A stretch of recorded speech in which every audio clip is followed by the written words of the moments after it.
Eyeshadow इस्तेमाल किए हैं, फिर एक परफेक्ट लिप उनका इस्तेमाल किया है मैंने, मस्कारास किए हैं। तो ये हाँ, तो बीच का वो I don't know actually, I don't want to comment anything कि अच्छा है कि बुरा है, कि मैंने इस्तेमाल ही नहीं किया। हाँ, आप मुझे मेकअप वगैरह पूछो, मैक पूछो, तो आई एम कंप्लीटली मैंने इस्तेमाल किए हैं ना। किसी भी बारे में गलत बयान देना बहुत उल्टी बात है। बैदन आप आपका ब्रेकफास्ट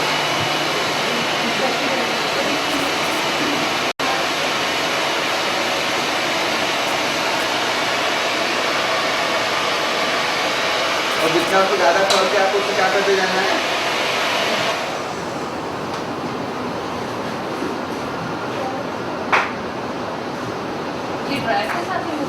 नो नहीं अलग से आता है। अब इसको आप खोल लीजिए, अपने आप आपके क्या हो गए पूरे वेव्स हो गए। तो आजकल अगर आपको मेसी बीसी लुक देने के लिए बहुत अच्छा आती है, ऑटोमेटिकली वेव्स आ जाएंगे। अब इसको दूसरी तरह से आपको कंप्लीटली लाइट वेव्स आ गए।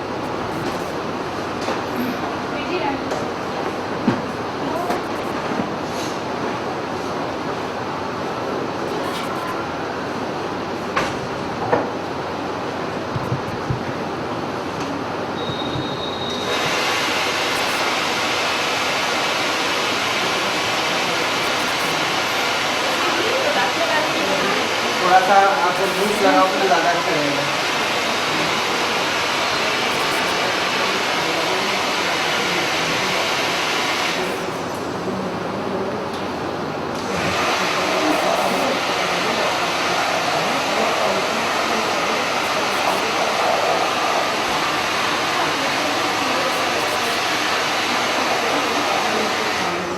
अब मैंने नीचे से भी इसको ये करके इसको कुछ देर तक ऐसे रख देना है, ठीक है। अपने आप ये शेप का क्रिएट करेगा।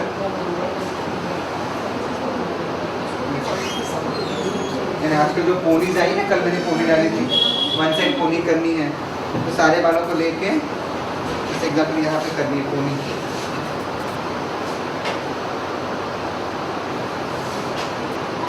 आपने ये देखा होगा, बड़े अच्छे लगते हैं। मैं साइड का ये ऐसे होता है।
पता नहीं कल आपको उर्दू से पोनी दिखाई थी, इसे वैसे खोल ऐसे करके इसको कुछ देर बाद खोल दो। अपने आप यहाँ पे इनको बहुत सारे कैम लेके खोल के लिए और बाद में इसको इस तरह से पिन अप कर दो। वन साइड पूरे के आगे फाइनल कर करते हैं प्रोडक्ट्स की। तो उसमें एक और अच्छा प्रोडक्ट है मैक में, that is called strobe cream और प्री प्राइम। दो कलर के आते हैं, एक वाइट कलर का आता है, एक गोल्डन कलर का आता है। इसके अंदर ऑलरेडी क्या होता है, बहुत सारा पिगमेंट्स होता है, आप वो भी इस्तेमाल कर सकते हो एज ए प्री बेस। तो वो स्किन के अंदर बहुत सारा क्या देगा, ग्लो और शाइन दे सकता है। हाँ, एक प्री प्राइम आता है, एक प्री प्राइमर आता है। प्री प्राइम और प्री प्राइमर कौन सी कंपनी में? मैक में। ओके, और एक मैक में और एक अच्छी चीज़ आती है, इसका मैट ब्रॉन्जर। अगर आप कॉन्टूरिंग शेड्स वगैरह आपको करने हैं तो मैक में मैट ब्रॉन्जर एक शेड आती है, वो भी काफ़ी अच्छी मैक कंटूरिंग। हाँ, फिर अगर आपको पूरा मैक ही करना है तो मैक के आपको कस्टमाइज आई शेडोज आते हैं, कस्टमाइज ब्लशर्स आते हैं, लिपस्टिक सब अच्छा ही अच्छा है। पर अभी बहुत आप मैक नहीं करना, क्योंकि मैक अब रिटेल का प्रोडक्ट भी हो गया है। ओके, तो अब क्लाइंट क्या बोलते हैं कि अगर आप रिटेल का प्रोडक्ट हमको इस्तेमाल करते हैं तो हम आपके पास क्यों आए। So always try to use mix and match. तो पूरा मैक नहीं, तो थोड़ी बहुत चीज़ें मेकअप स्टूडियो की लेना, थोड़ी बहुत चीज़ें बॉम्बे में आजकल क्या हो गया पता है क्या, ब्राइड्स की शॉपिंग करने आती है, वो फ्री मेकअप कर रहे हैं ब्राइड्स को, ब्राइड्स को फ्री मेकअप करके दे रहे हैं। आप 10,000 का खरीदो, 10,000 का मेकअप खरीदो, आपको फ्री मेकअप मिल जाएगा। यानी कुछ दिनों के बाद हमारे पेट पर क्या आने वाली है, पार्टी मेकअप फ्री दे रहे हैं। पार्टी मेकअप तो पार्टी मेकअप तो उनकी लॉन्चिंग से चल रहा है ना, 6,000 की परचेजिंग पे, कितने हजार के, 6,000 की परचेजिंग और 3-4 चीजें 3 चीजें आ जाती हैं, 6,000 की आ जाती है। 6,000 की तो वैसे ही हो गई। तो वो चल रहा है। अब बॉम्बे में ट्रेंड ऐसा आ गया कि मेकअप आर्टिस्ट अब आपको वो 5,000 में मेकअप करके देते हैं। यानी जो लड़कियां शो पर्सिंग करें तो वो पूछते हैं कि madam what is the purpose of I am getting married, तो फिर उनका कॉन्फ्लिक्ट चालू होता है कि आप मेकअप किससे करवा रहे हो, तो उनको पूरा मेकअप का डेमो दे देते हैं वो, तो वो और फिर उसको अच्छा लगता है वो उनको करवा देते हैं। दे रहे हैं साथ में कि ये ऐसे लगाना है, आपकी स्किन के लिए ऐसे लगाना है, ब्राइडल के लिए तो लड़कियां पुरुषों के लिए नहीं है, सब तो इसीलिए पूरी तरह से मैच भी रखना आपके लिए क्या है, अनप्रोफेशनल होगा, क्योंकि बोलेंगे ये तो मेरे पास ऑलरेडी है, आप क्या बड़ी आप कौन सी बड़ी काम करें। तो इसलिए फिर ऐसे प्रोडक्ट लेना जो क्लाइंट के पास नहीं है। तो उसमें और एक प्रोडक्ट है मेकअप फॉर एवर का, Makeup For Ever very good product. तो मेकअप फॉर एवर में आपको दिल्ली में मिल जाएगा। मेकअप फॉर एवर के foundations are very good, fluid foundations are very good, very very fluid कौन फाउंडेशन। से नंबर्स हैं? देखिए उसके कलर्स हैं, हमारी एशियन स्किन के हिसाब से, एशियन स्किन के लिए आप मोस्टली ऑलिव जो उनकी रेंज है ना उसे में ट्राई करना। ऑलिव लाइट है, ऑलिव डार्क है, ऑलिव मीडियम है, वही रेंज आप ले लेना। हाँ मेकअप और फिर मेकअप फॉर एवर के आई शेडोज काफ़ी अच्छे हैं, very good eye shadow makeup For ever.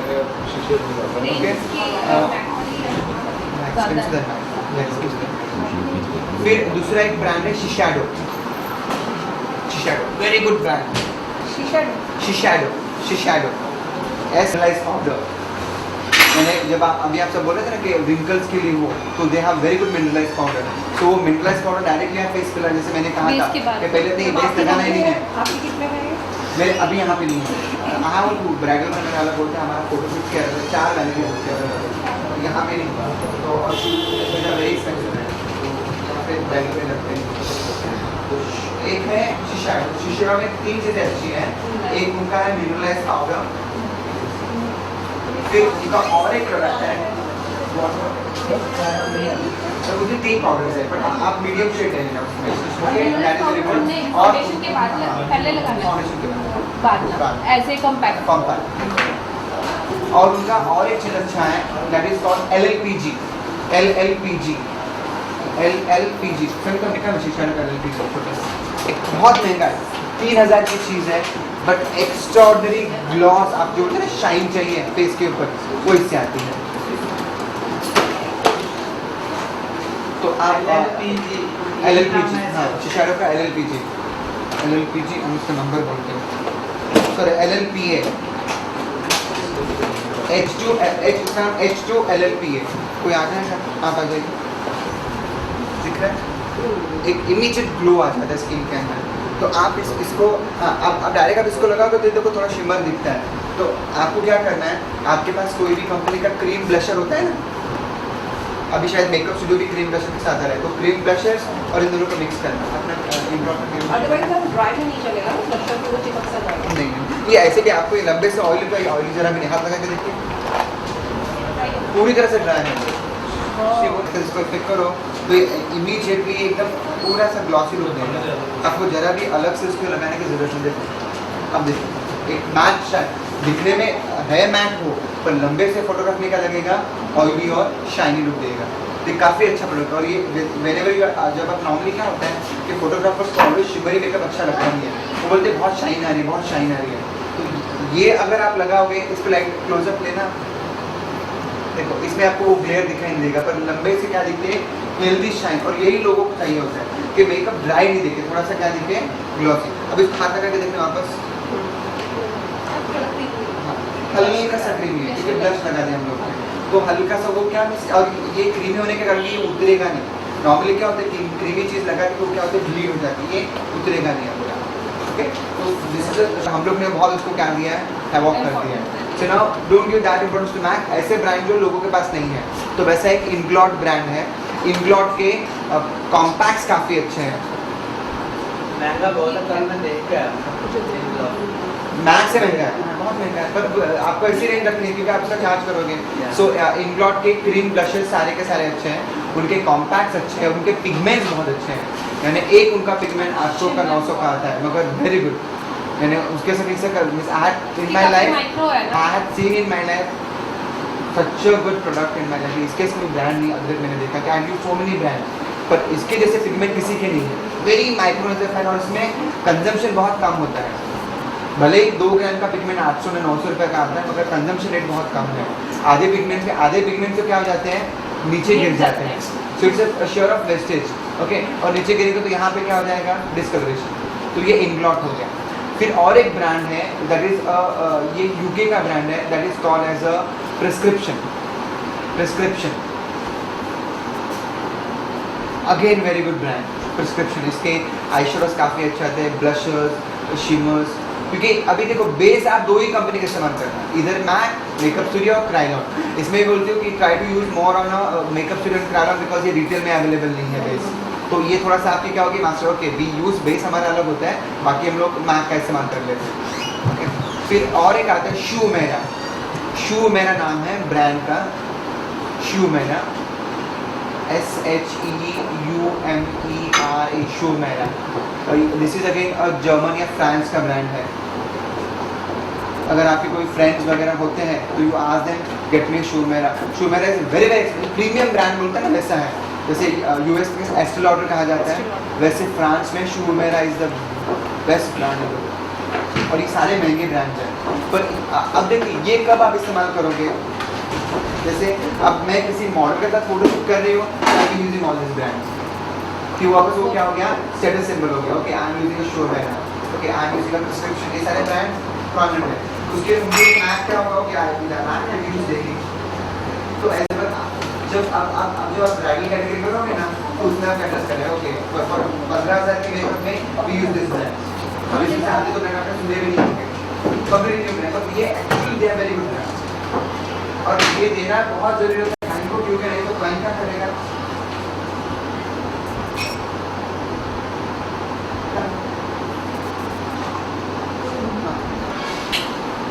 कल आपने कौन सी पैलेट किस ब्रांड की यूज करी थी? आईशेड पैलेट। किसकी आईशेड पैलेट ना यूएसए की प्रीमियम ब्रांड।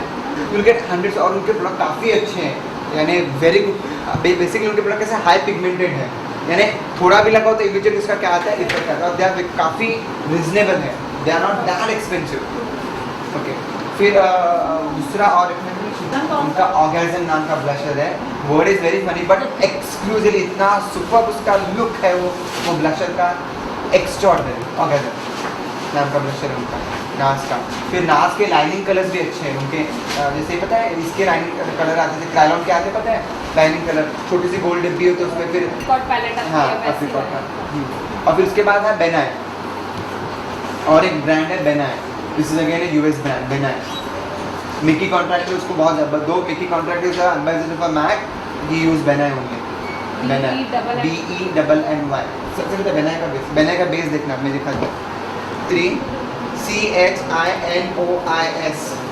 शिनाइस दिख रहा है आपको, उसको देखा स्प्रेड करके ब्लेंड हो गया प्रॉपर। एक्सट्रीमली लाइट टेक्सचर कर देता है वो, यानी जो कोटिंग लगती है ना, कोटिंग नहीं इसकी। तो बॉबी ब्राउन के फाउंडेशन अच्छे हैं, बॉबी ब्राउन के फाउंडेशन अच्छे हैं, उनके आई पैलेट्स मैट आई पैलेट उनकी बहुत एक्स्ट्राऑर्डिनरी है, उनके शिमर्स बहुत नहीं अच्छे हैं। ब्लैक लिया था ब्लैक, हाँ वो मून डस्ट Shimmer है। वैसे ही अपने पास एक शिमर का तो गलती होती है, आपको इसको क्रीम पे लगाना चिपकाना होता है, क्रीम पे भी अगर जब आप उठाते हो ना, हाँ हैंड में भी हल्का सा वो बहुत ज्यादा गिर जाता है। पाउडर भी गिरता है बहुत ज्यादा। हाँ, तो वो ऐसे होता है। तो वो मून डस्ट भी काफ़ी अच्छे मुझे लगे उनके बेक आई शैडो तो अच्छी है, no doubt, they are the best bake eye shadow. और उनका एक प्रोडक्ट उनको मुझे अच्छा लगा, दैट इज़ उनका वो no transfer, amazing no transfer. अगर आपको HD नहीं लेना है तो no transfer, because it is silicone base है ना, तो नो ट्रांसफर भी काफ़ी अच्छा है मेकअप स्टूडियो का foundation. I actually didn't like the shimmers, shimmers मुझे नहीं अच्छे लगे, क्योंकि पार्टिकल्स थोड़ी क्या बड़ी है, एकदम माइक्रोन नहीं है, तो दिखाई देता है ऐसा फोटोग्राफ में। शिमर जैसे स्किन के साथ क्या होनी चाहिए, मर्ज होना चाहिए। Okay, now this is about the product. अभी आज हम लोग start with the I theory. Okay, हाँ, बाद में लंच में देखते हैं ना आई शैडो टेक्निक और लाइनर टेक्निक होता है, हम लोग वो देखेंगे।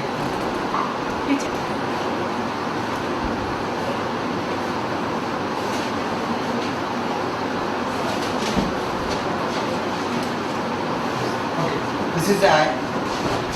Your eyebrow is divided into 3 parts. This is called arch.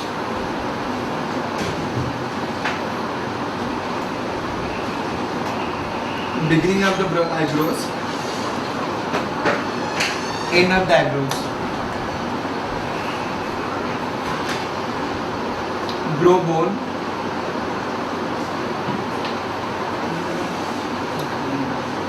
खुला है वो, फिर नहीं है, खुला नहीं है।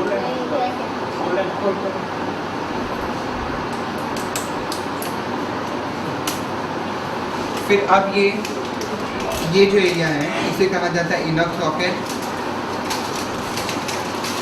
इसे कहा जाता है आउटर सॉकेट, इसे कहा जाता है क्रीज लाइन। ओके, अब जितने ये इससे मैं आपको वापस मैं रीड करा रहा हूँ मेरे आईब्रोज के ऊपर। Beginning of the eyebrow, arch of the eyebrow, end of the eyebrow, 3 हिस्से हो गए। ये आ जाएगा आपका ब्रो बोन, ये आ जाएगी आपकी क्रीज लाइन, ये आपका आ जाएगा इनर कॉर्नर और ये आ जाएगा आपका आउटर कॉर्नर। ओके, अब ये inner corner, crease line, outer corner जो एरिया बनता है, जैसे ये ऐसा एरिया बनता है, this is called as a eye shade application. आधे लोगों को पता है आई शेडो शुरुआत कहाँ से होती है, तो it should be start apply in this area, यानी या इतने एरिया पे आई शेडो लगेगा और उसको बाद में आपको क्या करना है, ब्लेंड करना है, मर्ज करना है। फिर this is called as a eyelid, this is called as a lower lid, ये है लैश लाइन, और ये जो अंदर का हिस्सा है जहाँ पे हम लोग क्या लगाते हैं, काजल, जिसको कहा जाता है rim, eye rim. These are the different parts of eyes.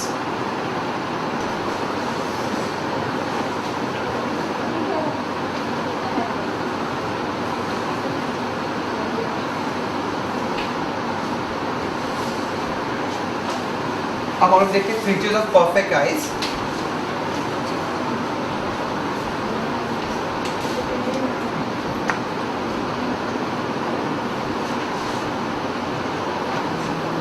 Simran,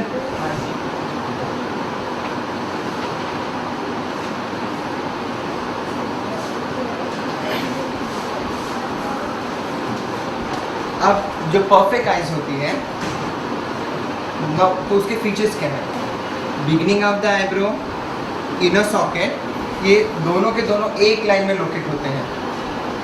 okay, फिर ये एंडिंग और नॉस्ट्रिल का इसमें एग्जैक्टली कितने डिग्री एंगल होता है, 45 डिग्री। यानी अगर ये आंखें एक लाइन में ऐसी चीज कर, इसको बोलते हैं ये आंखें क्या है, परफेक्ट आइज है। और यहाँ पे और एक फीचर होता है कि ये जो आपकी आर्च लाइन और ये दोनों क्या होते हैं, एक लाइन में। कॉर्निया का एंडिंग और आपका आर्च, ये दोनों क्या होते हैं, एक लाइन में। देखिए ऐसे, यानी ऐसी आइज को हम लोग क्या बोलेंगे, परफेक्ट आइज। फॉर एग्जाम्पल इनकी आंखें देखिए, परफेक्ट आइज। ओके, मेरी आंखें परफेक्ट आइज है, इनकी आंखें स्लाइटली क्लोज सेट आ गई है, अदरवाइज इनका भी अलाइनमेंट सेम है। इनकी आंखें देखिए, परफेक्ट आइज, परफेक्ट। और ऐसे आइज पे मेकअप ऑलवेज क्या दिखता है, अच्छा दिखता है। ओके, और 40% to 30% पॉपुलेशन का blessed with the perfect eyes. Okay, फिर समय के बाद जैसे आपका एजिंग होता है, आपकी आइज में क्या होते हैं, अलाइनमेंट को ड्रूपी हो जाते हैं, कई बल्जी हो जाते हैं, ऐसे हो जाते हैं। तो what are the features of perfect eyes, beginning और आपका सॉकेट, इनर कॉर्नर सॉकेट दोनों क्या होते हैं, एक लाइन में होते हैं। आपका कॉर्निया और आर्च एक लाइन पे, और आपका nostril point, ending of the eye, और ये इसके बीच में एग्जैक्टली क्या होगा, 45 डिग्री का एंगल होगा। इस टाइप के आइज के लिए किसी भी प्रकार के करेक्शन की ज़रूरत नहीं लगती। They look very glamorous with any type of makeup. यानी इसमें सिर्फ एक लाइनर लगाओगे तभी आपकी क्या लगेगी, ये अच्छी लगेगी। Okay, close set eyes. अब क्लोज सेट आइज कैसी होती है?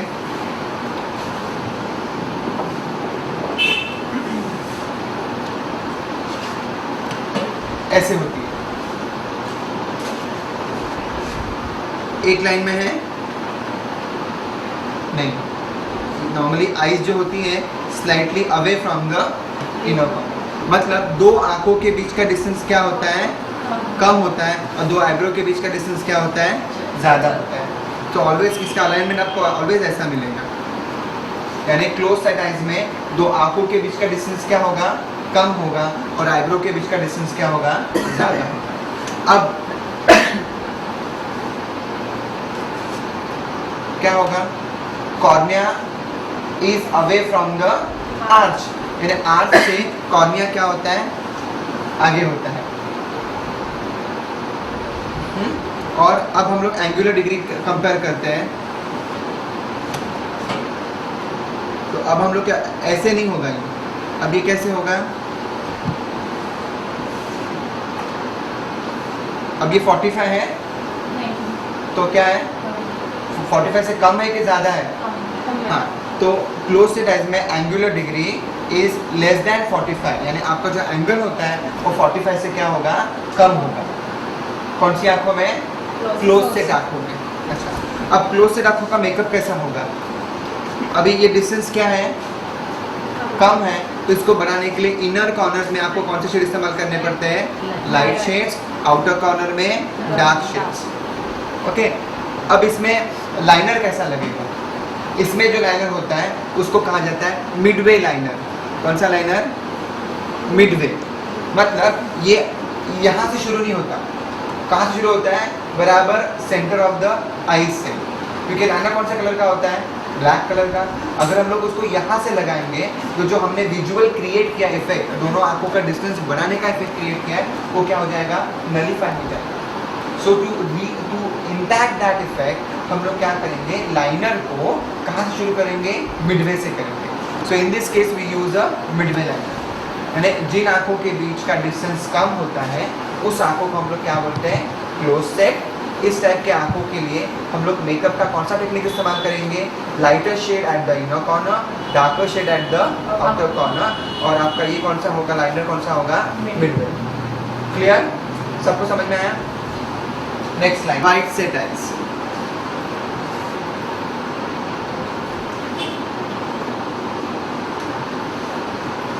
अब इसमें क्या हो रहा है? दो आईब्रो के बीच का कम है, आंखों के बीच का डिस्टेंस क्या है? ज़्यादा है। तो अब एंगुलर डिग्री कैसी होगी? क्या है? मोर देन 45 और लेस देन 45? हाँ, तो इसमें एंगुलर डिग्री मोर देन 45, और कॉर्निया कहाँ पे होगा? आंखों के आर्च के बराबर सेंटर पे होगा, यानी कॉर्नर आर्च कहाँ पे होगा? कॉर्निया के सेंटर पे होगा, ऐसे होगा। इस टाइप की आंखों को हम लोग क्या बोलते हैं? White set eyes. अब ऐसे आंखों का मेकअप कैसे होगा? इनर कॉर्नर में डार्क शेड, आउटर कॉर्नर में लाइट शेड। और इस टाइप का लाइनर कैसा होगा? थिक थिन, मतलब आगे की तरफ मोटा, पीछे की तरफ पतला। थिक थिन, अंदर की तरफ मोटा, पीछे की तरफ पतला, थिक थिन लाइनर। आईब्रो के बीच का गैप कम होगा, सो हमको विजुअल इम्पैक्ट क्रिएट करने के लिए आंखों के अंदर का डिस्टेंस क्या डालना पड़ेगा? डार्क करना पड़ेगा, तो ऑटोमेटिकली आंखें क्या हो जाएगी? शॉर्ट हो जाएगी। ओके, तो ये कौन सा था? White set. अब जाते हैं डीप सेट। डीप सेट में कैसे होता है?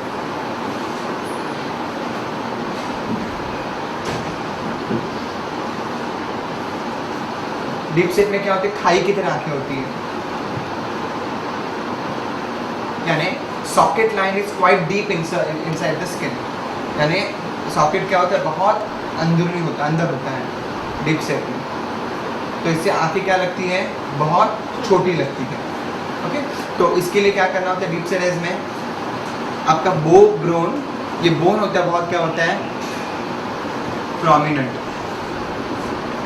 तो यहाँ पे आपको हाइलाइटर लगाने का नहीं, do not apply highlighter over here for deep set eyes. Okay, crease line पे ऑलवेज कौन से कलर इस्तेमाल करने हैं? लाइट टू मीडियम शेड्स,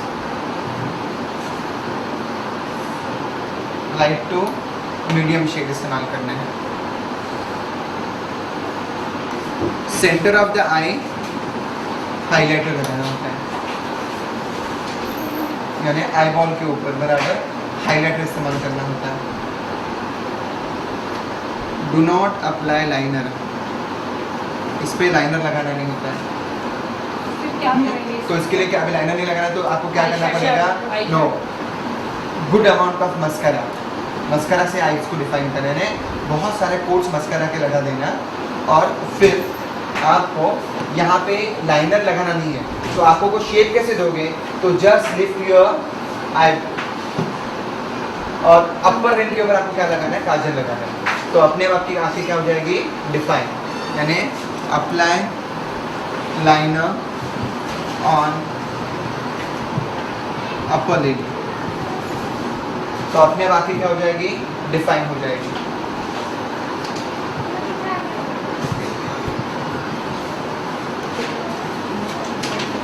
जिनको थायराइड होता है, पता है थायराइड के लोगों की आंखें ये ऐसे बाहर आ जाती है, हाँ?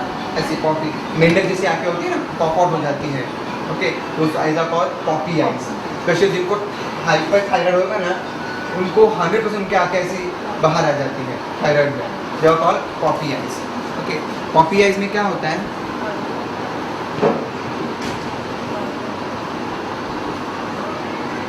आपका जो कॉर्निया का एरिया है वो बहुत क्या आता है? बाहर आता है। हाँ, आईबॉल और कॉर्निया का एरिया पूरा बाहर आ जाता है। तो आंखों को हमको दबाना है, इसके लिए centre of the eye dark shades, फिर ये आउटर और ये इनर, ये आउटर या inner corner light to medium shades. Centre of eye dark shades, देखो यहाँ पे और यहाँ पे आप क्या लगाओगे? दबाने के लिए डार्क आई शेडो, और यहाँ पे यहाँ पे यहाँ पे यहाँ पे लाइट टू मीडियम शेड्स। नीचे भी लगाना है। हाँ, नीचे पे लगाना, क्योंकि पूरा पॉपअप होके बाहर आया है ना, इसलिए।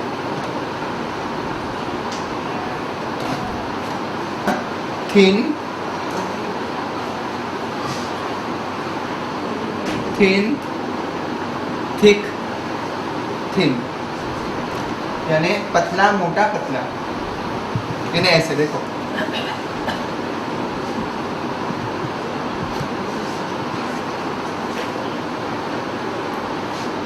यानी ऊपर बीच सेंटर ऑफ द आईज में क्या आएगा? ठीक आएगा, तो अपने आप वो क्या हो जाएंगे? सबसरस होके दब जाएंगे।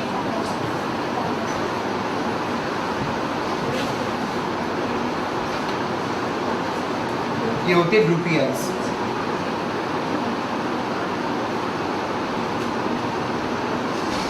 ये ऐसी होती है ड्रूपी आईज, यानी पूरा जो बल्ब है वो कहाँ पे आता है? ऐसे आंखें क्या लगती है? झुकी लगती है, droopy eyes. Now for droopy eyes while doing a makeup,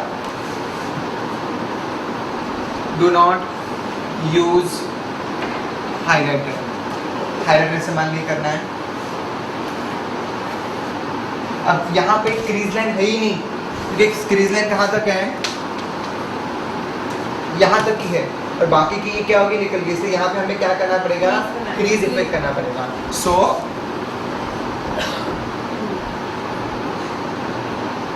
contouring eight crease line, यानी क्रीज लाइन पे कॉन्टूर करना है डार्क शेड से।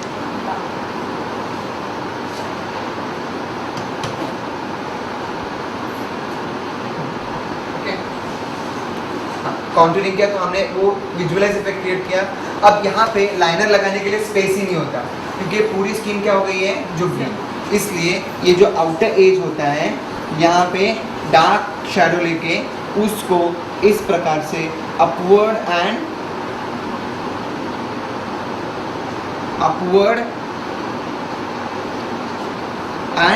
आउटवर्ड स्ट्रोक्स इसको ब्लेंड करना है।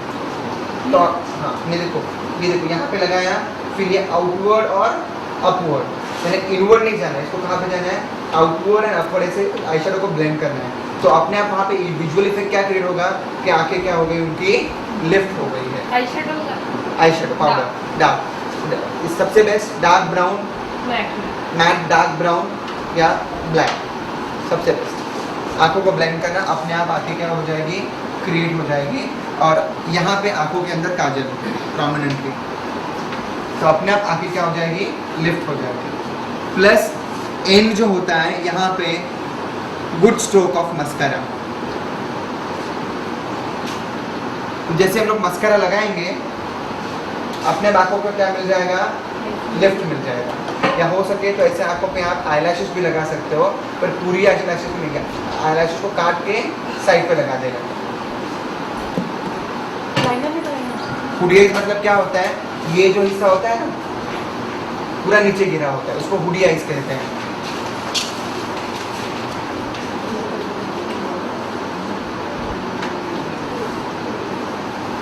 ऐसी आंखें होती है हुडी आइज। सबसे पहले हमने क्या किया, मामा जी कैमरा है, we'll click the picture, those who want to click the picture with the certificates, कि तुमको जाना है तो we'll click the pictures, okay. बीच में वाइट पेंसिल, तो वाइट डालने से अंदर का जो वाइट एरिया क्या हो जाएगा, बढ़ जाएगा, आगे क्या लगने लगेगी, बड़ी दिखने लगेगी। स्मॉल आइज, ऊपर से भी लाइनर लगाना है, नीचे से भी लगाना है, यानी इसको कहा जाता है एनसर्कल लाइनर, जो कल बहुत लोगों ने लगाया था, ऊपर से भी नीचे से ले एनसर्कल लाइनर कहा जाता है, वो लगाना होता है। पर बेसिकली अभी एनसर्कल आउट ऑफ क्या हो गया है, फैशन। वैसे लाइनर फैशन में आउट ऑफ फैशन हो गया, तो लाइनर को लगा के उसको क्या करना है, स्मर्ज करके उसके ऊपर क्या लगानी है, आई शेडो पाउडर। सो हमको विजुअल इफेक्ट तो हमने क्या कर दिया, मगर उसको शार्पनेस, क्योंकि अभी जो लुक आया ना वो कैसे सॉफ्ट लुक आ गया, मतलब कोई भी चीज़ को ज़्यादा डिफाइन नहीं करना है, डिफाइन करके उसको स्किन के साथ क्या कर दो, स्मर्ज आउट कर दो। फिर ये होने के बाद नेक्स्ट जो लाइनर आ जाएगा, और नेक्स्ट जो आने का आएगा बिग आइज।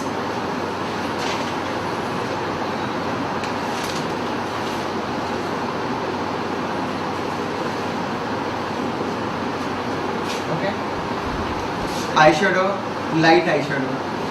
अगर डार्क लगाएंगे तो आंखें और ज़्यादा क्या हो जाएगी, एम्फसाइज, जैसे आपके यहाँ ऑलवेज आपको क्या करनी है, लाइट आई शेडो, ओके। अब नॉर्मली ये इस टाइप के आई शेडो में क्या होता है, हाइट एंड विड्थ दोनों क्या होते हैं, इक्वल होते हैं, इसलिए कॉर्नर्स को आपको अपवर्ड डायरेक्शन में क्या करना है, ब्लेंड करना है, यानी ये ऐसा इफेक्ट देने के लिए। पर ये ऐसा इफेक्ट आप किससे दोगे, आई शेडो से दोगे। तो आंखें आप इससे क्या होगा, देखो जब ये नहीं था थोड़ा सा ये ऐसा इफेक्ट देती उसको आई शेडो से, अब क्या हो गया, विड्थ कम हो गया, आंखें लंबी हो गई। मेरे राउंड आईज को, बड़ी आंखों को इस प्रकार से आपको क्या करना है, ब्लेंड करना है। इनके ऊपर लाइनर ज़्यादा लगाने नहीं है, इनको लाइनर सूट नहीं होते।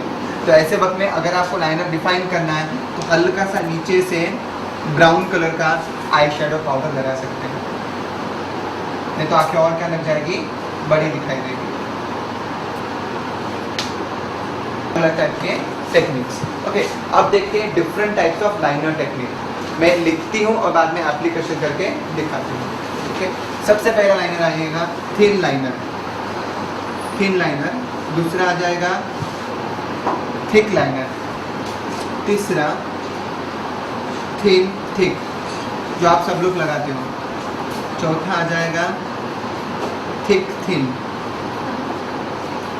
पांचवा आ जाएगा लिफ्टेड लाइनर।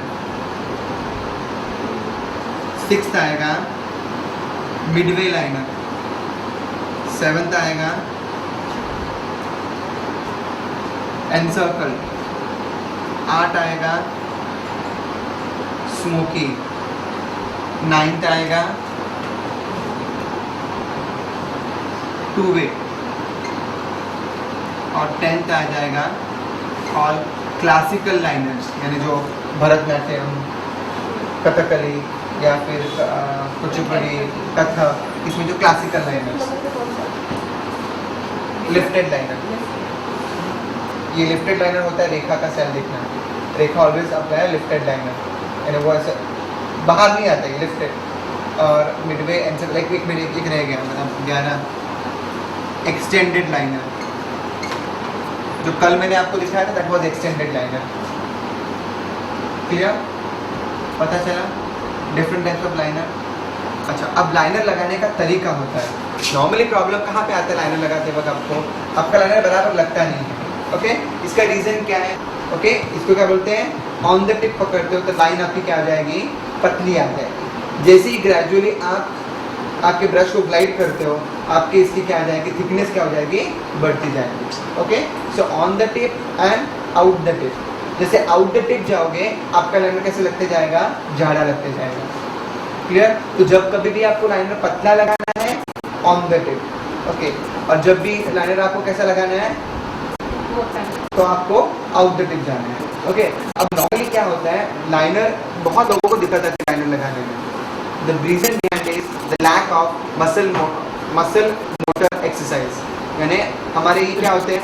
मसल्स होते हैं, और इसको ब्रेन से मोटर एक्सरसाइज का कमांड आ जाता है, और बहुत बार हमारे हाथ मोटर मैसेज के हिसाब से चलते नहीं हैं, क्योंकि लैक ऑफ मसल स्टिफ होके वो मूवमेंट नहीं करते। तो अगर आपको आपके मेकअप में finishing, see when I done my first course on London school of makeup, literally 4 days they had given, हमको एक एक्सरसाइज दिया गया था, और मुझे ऐसा लग रहा था मेरे 4 दिन वेस्ट जा रहे हैं, रोज हो क्या पागलों की तरह ये क्या करना है। But then on the 5th day they told us, उन्हें फर्स्ट हमको मेकअप करवाने को बोला था, एंड उनका पूरा एक स्टेप रहता है कि आपको पहले ये लगाना है, ये लगाना है, ये आई शेडो, ये वो करने को बोला था। दे क्लिक द पिक्चर्स। ओके, और 4th day again they told us now do the makeup किया, और उसके बाद पिक्चर निकाले और दोनों पिक्चर्स को सामने रख दिया, एंड आई वाज शॉक्ड ये देखने के बाद कि ये मोटर मसल एक्सरसाइज से आपके काम में ऑलमोस्ट 60 to 70% इंप्रूवमेंट आ गया। क्यों? अब सब लोग पेंसिल पर, ये और भी नहीं घूमेगा, क्योंकि नाउ यू, बिकॉज हमको आदत नहीं है मोटर मसल्स को रिवर्स काम करने की। जैसे अगर आपको राइट बोला, राइट हैंड से लिखने को बोला, लेफ्ट हैंड को लिखने को बोलो, आप लिखोगे, क्योंकि हमारे मसल्स हैं वो ट्रेन नहीं हो रहे, उसको उसका कमांड नहीं मिलता। और इसीलिए आपको लाइनर लगाने में, ब्लशर लगाने में, ब्लेंडिंग में, अब आप देखो आप बेस कैसे करते हो, दो मसल्स का आ गया। ओके, आप ब्लश ऑन कैसे लगाते हो? इसी का इस्तेमाल किया हम लोगों ने। आप लिपस्टिक कैसे लगाते हो? अब यहाँ पे दिक्कत आती है आपको। देखो, एक जो राइट हैंड है वो एक कर सकते हैं, ये नहीं आती, इसलिए यहाँ पे अन्य मेरे साथ है, तो ये और ये आ गया आपका। फिर नोज कटिंग देखो, eye shadow blending, liner, mascara, यानी आपकी 3 ही उंगलियां हिलती है, और अगर इसको आप ट्रेन करोगे तो अपने आप आपके सारे प्रॉब्लम्स क्या हो जाएंगे? निकल जाएंगे। सो वो एक्सरसाइज क्या थे, ये आप ऐसा रोज करना। लिटरली हमको उन्होंने वर्कशीट दी थी, और वर्कशीट में क्या था कि सारे के सारे डायग्राम्स थे, उनको एक डायग्राम्स को 100 टाइम आपको क्या करना पड़ता है? पेंसिल से करना होता है। एक बार पेंसिल से किया, फिर दूसरे दिन उसको आपको सिर्फ ब्रश से उसके ऊपर क्या करनी होती है? ओवर राइटिंग करनी होती है। फिर तीसरे दिन उसको आपको कलर से फॉर्म करना होता है, और चौथे दिन एक पेंसिल एक ब्रश, एक पेंसिल एक ब्रश। तो इससे क्या हो गया? हाथ पूरी तरह से क्या हो गया? ट्रेन हो गया। इसमें फटिग भी आ जाता है, कैसे लगता है कि हाथ ये आपका दर्द होता है। कितने लोगों ने प्रॉपर हेयर कटिंग के कोर्सेज किए प्रॉपरली, जैसे एकेडमिक्स से प्रॉपरली? ओके, आपका फर्स्ट लेक्चर क्या था कटिंग का? तो आपको जो सीजर का कटिंग किया तो ये क्या था आपका? देखो, दिस इज व्हाट, ये क्या था? देखो, ये जो मूवमेंट देखो, ये इंग्लिश कांस्टेंट होनी चाहिए, और ये आपका क्या होना चाहिए? मूवमेंट होना चाहिए। तो ये आपका पहला एक्सरसाइज। तो ये आपको उन्होंने क्या सिखाया? मोटर मसल्स को ट्रेन करना सिखाया। तो मेकअप में भी motor muscles training is very very important. तो आप आज एक ये कर लेना कि मैं दिन में एटलीस्ट 20 मिनट्स ये एक्सरसाइज करूँगी। अपने आप आपका लाइनर का कंफ्यूजन, आपके ब्लशर्स का, लिपस्टिक का, ब्लेंडिंग का अपने आप चला जाएगा। जो आपके हाथ शिवर होते हैं, स्टेडीनेस नहीं है, वो सारा का सारा इससे आ जाएगा। प्रोवाइडेड करना क्या है? पहले 15 दिन इसको ड्रॉ करना, दूसरे 10 दिन आप उसको ओवरराइट करना विद ब्रश से, कलर लेके, ब्लैक कलर लेके, फिर उसके बाद वापस डायरेक्टली विदाउट डायग्राम आपको ड्रॉ करना है, और फिर एक डायग्राम एक पेन, एक डायग्राम यानी कमांड आपका होता है कि मुझे अल्टरनेटली ये कमांड फॉलो करना होता है। पता है हमारे बच्चे होते थे उनको हम लोग कर्सिव राइटिंग करवाते थे with in the lines, same वही एक्सरसाइज है पर इसमें फिगर्स अलग अलग हैं। फर्स्ट एक्सरसाइज, सेकेंड ये ऐसे ही जाना चाहिए एरो, ये थर्ड, हर एक डायग्राम को आपको 50 to 60 टाइम ड्रॉ करना है, अपने आप आपके काम में फिनिशिंग आ जाएगी।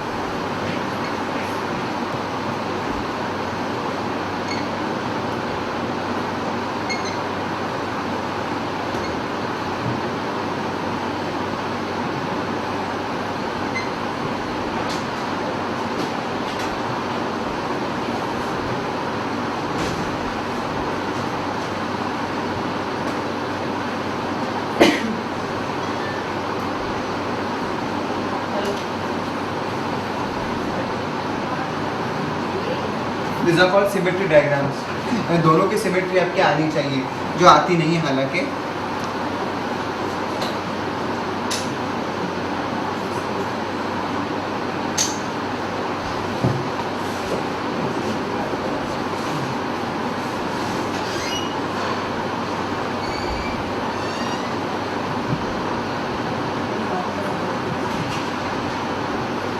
These are called symmetry diagrams। फिर ये आएंगे आपके स्टोक डायग्राम्स।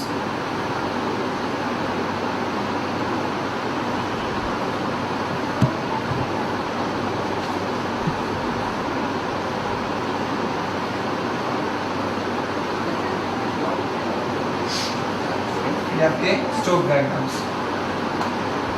अब ये जब आप रोज करोगे ना, अपने आप आपके हाथों को ट्रेंड मूवमेंट आ जाएगी, और इसलिए आज आप बोलते हो कि मेरा लगता नहीं है, लगता नहीं लाइनर। क्यों लगता नहीं? क्योंकि मसल्स में क्या आपके स्टिफनेस है। उन्होंने बहुत डायग्राम देते हैं पर मुझे जो याद है मैंने लिखे, क्योंकि यही वही है। ये आप करोगे ना अपने आप रोज 10 जैसे बैठे खाली बैठे, कुछ काम नहीं है पार्लर में आपका, आपकी बुक बच्चे की तरह एक बुक ले लेगी, और प्लीज़ इसको कभी भी लाइंस के ऊपर नहीं करना है, प्लेन पेपर पे करना है, ताकि कंट्रोल आपके हाथ में, मुझे कहाँ तक जाना है कहाँ तक रुकना है, ये कंट्रोल आपको इसमें आता है। जैसे लाइनर में आपको कंट्रोल चाहिए, आप लाइनर की लाइन खींचो तो बाहर कहाँ तक भी ले सकते हो आप, नहीं, आपको पता है कि मुझे यहीं पे रुकना है, वो कहाँ पे रुकना है वो पता होना चाहिए, अदरवाइज आपका लाइनर क्या लगेगा, इनकम्प्लीट। बहुत लोगों को लाइनर नहीं देखे हैं, वो ऐसे लगा के यहाँ पे टूट जाता है लाइनर, और वो लगता है इनकम्प्लीट लगता है, यानी वो आपके कॉर्नर के साथ मर्ज नहीं होता। तो मर्जिंग के लिए आपको हैंड कंट्रोल्स या मोटर मसल्स एक्सरसाइज आपके बहुत क्या है, ज़रूरी है। अगर ये मसल्स एक्सरसाइज हो जाएंगे तो आई कैन टेल यू आपका हेयर कट में इंप्रूवमेंट हो जाता है। जैसे आप कार्विंग कर रहे हो, रिवर्स कार्विंग कर रहे हो, ग्रेजुएशन कर रहे हो या नॉचिंग कर रहे हो, अपने आप आपके काम में ये करने के बाद मेरे हेयर कट में भी इंप्रूवमेंट्स आते हैं, क्योंकि आपके मसल्स बहुत क्या करते हैं। देखो ये उंगली देखो ऐसे होनी चाहिए, कितने लोगों की उंगली कंप्लीटली मूव होती है, सिर्फ उंगली होनी चाहिए। देखो अभी इनकी मस्त हो रही है उंगली, इनकी हो रही है, देखो बीच में अटक रही है कंप्लीटली ऐसे, देखो ये it should be move at 360 degree, और उस वक्त आपका ये हाथ क्या होना चाहिए, कांस्टेंट होना चाहिए। जितना अच्छा दर्द होता है, ये पूरा दर्द, ये दर्द क्योंकि वो मोटर मसल्स आपके स्टिफ थे ना, तो उनको लूज करने के लिए आपका हाथ क्या होना चाहिए, मूवमेंट होनी चाहिए। आप ये करो, जैसे आप बेस बनाते हो, देखो क्या करते हो बेस बनाते वक्त, आप यही कर रहे हो ना, आप लगाते हो इसको ब्लेंड करते वक्त, तो ये अगर उंगली मूवमेंट नहीं होगी तो आपका बेस अच्छा नहीं होगा। फिर बहुत लोगों का काम मैंने देखा, जब आप लोग बेस कर रहे थे ना, जब आप बेस करते हो तो आपको आपने मुझे देखा, आपको लगता होगा मेरा बहुत सारा प्रेशर है। नो, अगर आपने फील किया होगा my strokes were always they are feather strokes, मतलब आपको टच ही नहीं लगना चाहिए कि हम लोग बेस लगा रहे हैं। आप लोग क्या करते हो, बहुत रगड़ रगड़ के बेस लगाते हो, तो रगड़ने से क्या होता है, पूरा बेस कहाँ पे चला जाता है, आपकी उंगलियों में।